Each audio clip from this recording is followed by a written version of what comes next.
हम इनके गुलाम हैं कि अगर 1.5 साल में कानून से अगर किसानों को नुकसान हुआ तो फिर फोन करके पूछें कि मोदी जी अब आप बताइए 1.5 साल पूरे हो गए हैं, क्या हम बैठ जाएं? आपके गुलाम हैं हम देश के अंदर कि जब आप कहेंगे तो बैठो, जब आप कहेंगे खड़े हो तो खड़े हो। बंद कमरे में समझौते होते हैं, न्याय नहीं। न्याय हमेशा खुले में होता है, सबके सामने होता है। क्या प्रधानमंत्री मोदी, क्या उनका बंगाल में चुनावी प्रचार करना जरूरी था या देश के किसान को पहले बॉर्डर से उठाकर उसके खेत में भेजना जरूरी था? आप बताइए मुझे।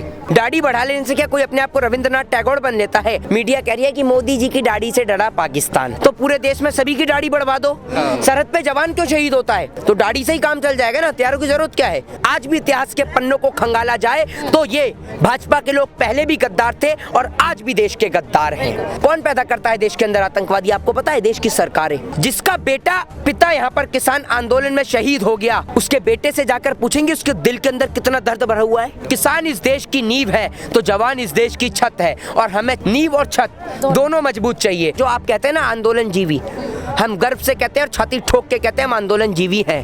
कर लो, क्या करना है आप।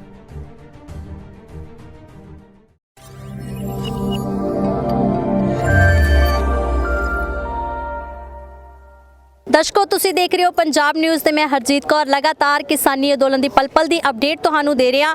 ਸਾਡੇ ਨਾਲ ਇੱਕ ਲਾਅ ਸਟੂਡੈਂਟ ਨੇ ਜਿਹੜੇ ਕਿ ਦਿੱਲੀ ਤੋਂ ਨੇ, ਮੋਹਿਤ ਸ਼ਰਮਾ ਜੀ।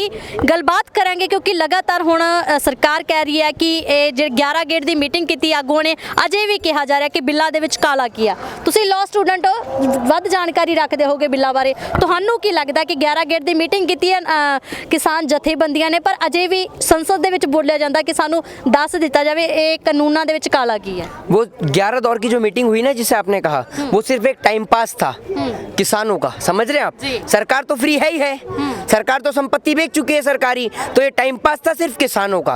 आप इस बात को समझिए। दूसरी बात, 11 दौर की वार्ता में आपको मैं एक बात बताऊं कि बंद कमरे में समझौते होते हैं, न्याय नहीं। न्याय हमेशा खुले में होता है, सबके सामने होता है।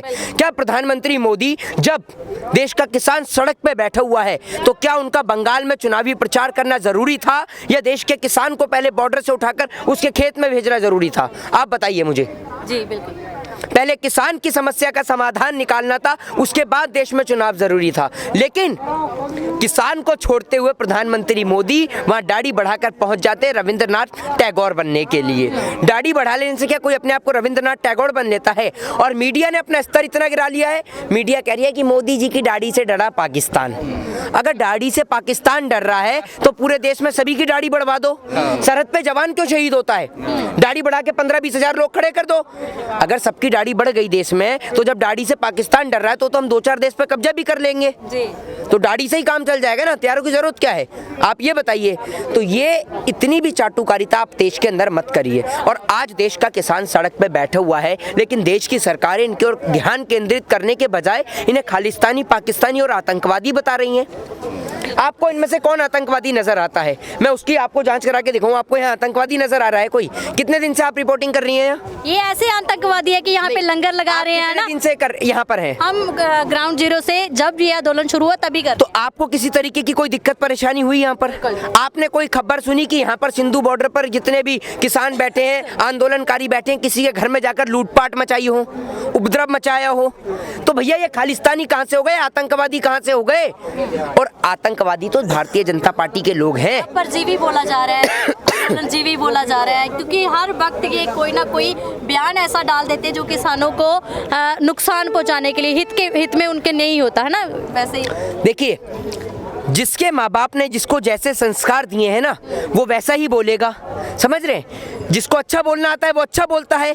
और जिसके माँ बाप ने अगर हमें कोई गाली देता है ना, तो अगर हम अपने घर पे कहते, तो मेरे माता पिता मुझसे कहते थे जब मैं छोटा था कि बेटा सामने वाला तुझे कुछ दे ही तो रहा है, तुझसे कुछ ले थोड़ी रहा है। तो वो कहकर अपनी जुबान को गंदा कर रहा है, हमें कोई फर्क नहीं पड़ता। और जो आप कहते हैं ना आंदोलन जीवी, हम गर्व से कहते हैं और छाती ठोक के कहते हैं हम आंदोलन जीवी हैं। कर लो, क्या करना है आप। और सुनिए, और आप अगर आज आज यहाँ पर हमसे सवाल पूछ रही है ना, और वो व्यक्ति जो संसद में खड़े होकर हमें आंदोलन जीवी कहता है, तो ये आंदोलन जीवी बोलने का हक और अधिकार हमें उन आंदोलनकारियों ने ही दिलाया है जिनकी माँ ने सीने पे पत्थर रखकर, कलेजे पे पत्थर रखकर अपने बेटे को फांसी का फंदा चूमने के लिए भेज दिया था। समझ रहे हैं? ये वो लोग हैं जब सारा देश अंग्रेजों से लड़ाई लड़ रहा था, ये रानी विक्टोरिया को सलाम ठोकने में लग रहे थे, अंग्रेजों की दलाली और मुखबरी करने में लगे हुए थे। अगर आज भी इतिहास के पन्नों को खंगाला जाए तो ये भाजपा के लोग पहले भी गद्दार थे और आज भी देश के गद्दार हैं। ये वो लोग हैं जो अपने ही देश के लोगों को परेशान करने में, शोषित करने में और प्रताड़ित करने में लगे हुए हैं। आप एक बात मुझे बताइए, आतंकवादी तो देश की सरकारें पैदा करती हैं। कौन पैदा करता है देश के अंदर आतंकवादी? आपको पता है? देश की सरकारें। जिसका पिता यहाँ पर किसान आंदोलन में शहीद हो गया, उसके बेटे से जाकर पूछेंगे उसके दिल के अंदर कितना दर्द भरा हुआ है? जानती हैं उसके दिल पर क्या बीत रही होगी उसके बेटे के, कि उस छोटे से बेटे ने अपनी आंखों के सामने कि हमारे देश की सरकार इतनी निकम्मी और नाकारा हो गई कि अपने और उद्योगपतियों के फायदे के चलते किसान भाई का बिल वापस नहीं लिया गया। तो किसान यहाँ पे शहीद हुआ तो संसद में वो भी बात नहीं रखेगी, एक भी बार उनको श्रद्धांजलि नहीं देगी। ये पता लग गया उनको कि पंजाब में टावर है जो वो तोड़ दिए गए हैं, पंजाब में इतना नुकसान कर दिया गया टावरों का, तो क्यों नहीं तोड़ा जाएगा? आपकी घर की छत पे टावर लगा दूं, कोई नेता सांसद बिठाया जाए यहाँ पर, उसको मैं पूछूं कि तेरी घर की छत पे टावर लगता है तो तू उससे पैसा लेता है या नहीं लेता? लेता है ना टावर। जब बिजली का प्राइवेटाइजेशन हो चुका है, रिलायंस आप कहते हैं कि अंबानी की है, प्राइवेटाइजेशन हो चुका है, तो अगर जियो का टावर आपने खेत में लगाया है तो उस टावर का पैसा देश के किसान को क्यों नहीं मिलता? बताइए आप मुझे। आपके घर की छत पे टावर लगा दूं तो आपको आपत्ति होगी या नहीं होगी? होगी ना। तो फिर एक बात मुझे बताइए आप सीधे तौर पर, आज जो हमें आंदोलन जीवी कहा जा रहा है ना, इन आंदोलन जीवी के बदौलत आप यहाँ पर खड़े होकर सवाल पूछ रही हैं और मैं जवाब दे पा रहा हूँ, वरना आज भी आप और हम किसी अंग्रेज के घर में बैठ के उसके जूते और चप्पल साफ कर रहे होते। ये बोलने की आज़ादी देश के अंदर आंदोलनकारियों ने ही दिलाई है। वो राजगुरु सुखदेव और भगत सिंह जिन्होंने फांसी के तख्ते को चूमा, वो देश के अंदर चंद्रशेखर आज़ाद, महारानी लक्ष्मीबाई, अशफाक उल्लाह खां जिन्होंने देश के खातिर छोटी सी उम्र में अपने घर को छोड़ दिया, परिवार को छोड़कर फांसी के फंदे को चूमा। देश के अंदर आज़ादी सभी को चाहिए, लेकिन लोग सोचते हैं भगत सिंह किसका बेटा बने। तो मैं आपको एक बात बता दूं, मेरी शर्ट पे भी लिखा हुआ है कि नो फार्मर्स नो फूड।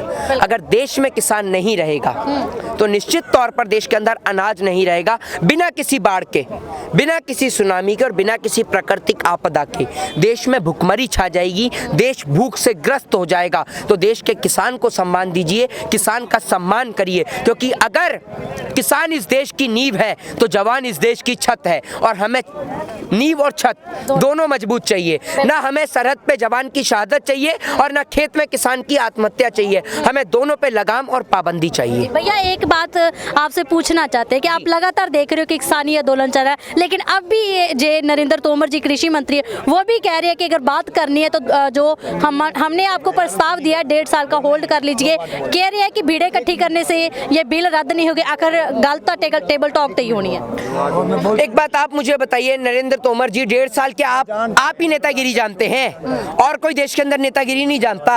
अपने आप को चाहते बड़े पॉलिटिशियन बनते हैं क्या?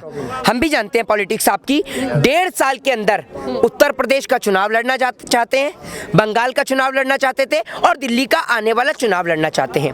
हम इनके गुलाम हैं कि अगर 1.5 साल में कानून से अगर किसानों को नुकसान हुआ तो फिर फोन करके पूछें कि मोदी जी अब आप बताइए 1.5 साल पूरे हो गए हैं, क्या हम बैठ जाएं? आपके गुलाम हैं हम देश के अंदर कि जब आप कहेंगे तो बैठो, जब आप कहेंगे खड़े हो तो खड़े हो। ये आपकी सनी देओल की फिल्म की शूटिंग नहीं चल रही। जो बिल है वो रद्द नहीं होंगे। भीड़ इकट्ठी करने से इस देश को आज़ादी भी मिली। 1857 की विद्रोह की क्रांति हुई थी और 1947 में देश को आज़ादी मिली, और वो आज़ादी भी तब मिली जब एक देश एकजुट हुआ। समझ रहे हैं? तो हमें निश्चित तौर पर यकीन है कि इस किसान के आगे देश की सरकार झुकेगी और देश के किसान से माफ़ी भी मांगेगी। जय हिंद, जय भारत, वंदे मातरम। सो दर्शकों ਤੁਸੀਂ देख सकते हो कि लगातार इस किसानी अंदोलन च हर कोई समझ चुका है कि जे 1.5 साल की होल्ड की गल करते हैं। या तुम देख सकते हो भैया, एक सवाल और पूछना था। जैसे आपने देखा कि अभी सुप्रीम कोर्ट का एक फैसला आया है कि जो भी किसान है, चाहे कोई भी है, जो अपनी मांग रख सकता है, अपने अधिकारों के लिए लड़ सकता है, तो उनको देशद्रोही नहीं बोला जा सकता ना। तो ये जो भी यहाँ पे उठा लिया जाता है, कोई नौजवान किसी को गिरफ्तार कर लिया जाता है, ये बोलते हैं कि ये देशद्रोही है, ये आतंकवादी है। देशद्रोही किसे कहते हैं?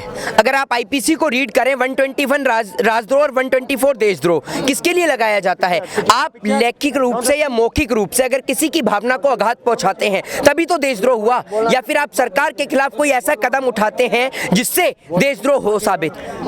अपने हक और अधिकार की लड़ाई लड़ना, आर्टिकल 19 में प्रोटेस्ट करने की आज़ादी है, तो प्रोटेस्ट करने के लिए बैठना, और किसान अपनी मर्जी से सड़क पर नहीं बैठा, देश की सरकार इसे सड़क पर लेके आई है, समझ रहे हैं? और अगर एक बिल वापस हो जाएगा तो आपत्ति किस बात से है? तो हम देश में देशद्रोही नहीं, और वो सरकार के जो नेता हैं वो देशभक्त नहीं, वो असल में वो देशद्रोही हैं, और जो यहाँ किसान तैनात है वो देशभक्त है। जय हिंद, जय भारत। ਸੋ ਦਰਸ਼ਕੋ ਤੁਸੀਂ ਦੇਖ ਸਕਦੇ ਹੋ ਕਿ ਹਰ ਕੋਈ ਆਪਣੇ ਆਪਣੇ ਵਿਚਾਰਾਂ ਦੇ ਨਾਲ ਇਸ ਕਿਸਾਨੀ ਅੰਦੋਲਨ ਦੇ ਵਿੱਚ ਆ ਕੇ ਪ੍ਰਗਟਾਵਾ ਕਰ ਰਿਹਾ ਹੈ ਕਿ ਇਹ ਜਿਹੜੇ ਬਿੱਲ ਹੈਗੇ ਉਹ ਸਰਾਸਰ ਗਲਤ ਨੇ ਤੇ ਜਲਦੀ ਇਹਨਾਂ ਨੂੰ ਵਾਪਸ ਲਿਆ ਜਾਵੇ ਤਾਂ ਜੋ ਕਿਸਾਨ ਹੈ ਜਿਹੜੇ ਉਹ ਖੁਸ਼ੀ-ਖੁਸ਼ੀ ਆਪਣੇ ਘਰਾਂ ਨੂੰ ਜਾ ਸਕਣ। ਸੋ ਬਣੇ ਰਹੋ ਪੰਜਾਬ ਨਿਊਜ਼ ਦੇ ਨਾਲ। ਧੰਨਵਾਦ।